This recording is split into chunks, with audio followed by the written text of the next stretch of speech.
bugün sizlere hazırlamış olduğum biyologiyadan OTK-nın yığma sınavlarından belə bir sualın izahını verəcəm. Sınağı əldə etmək istəyənlər WhatsApp nömrəsi ilə əlaqə saxlaya bilərlər.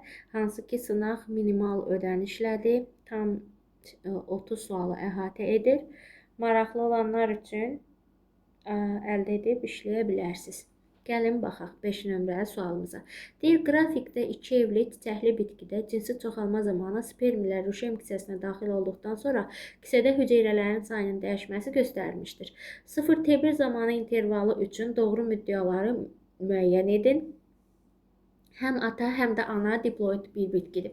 Düşünün ki, bir dənə hüceyrənin 2 qat mayalanma gedən bir bitkidə ruşem kisəsinin içərisində hansı nüvələr, hüceyrələr var? Gəlin onlara baxaq. Biz bilirik ki, qütblərdə aşağıda və yuxarıda 3 ədəd haploid xromosom dəstli hüceyrələr, ortada diploid xromosom dəstli mərkəzi hüceyrə və burada da bizə qeyd edir ki, mayalanmadan bilavasitə əvvəl, yəni ruşem kisəsinə spermlər daxil olduqda, hələ mayalanma getməyib, amma ruşem spermlər də buradadır, hansı ki, onları da belə qeyd edim.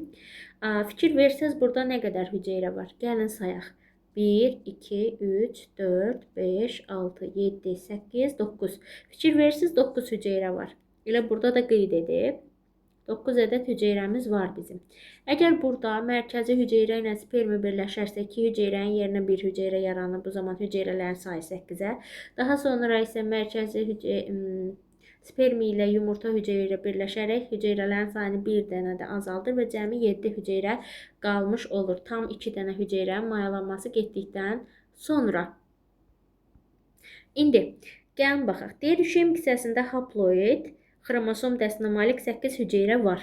Fikir versəz, haploid xromosom dəstinə malik burada gəlin sayaq. Deməli, 1, 2, 3, 4, 5, 6, 7, 8 dənə hüceyrə haploid xromosom dəstinə malikdir. Bir dənəsi isə diploiddir, mərkəzi hüceyrə. Deməli, onda birinci ifadəmiz doğrudur. Deyir, ruşem kisəsində diploid xromosom dəstinə malik 2 hüceyrə var, hansı ki 1 dənə idi, 2 dənə deyil. Ruşem kisəsində 7 hüceyrə yalnız ananın irsiyyətini daşıyır. Burada gəlin baxaq, 2 ədəd spermini çıxsaq, 9 ədəd hüceyrə var idi də. Bunlar atanın xromosomudur. Ananın xromosomunu daşıyan cəmi 7 hüceyrə var. Bu da doğrudur. Ruşem kisəsində bir hüceyrə yalnız atanın irsi məlumatını daşıyır.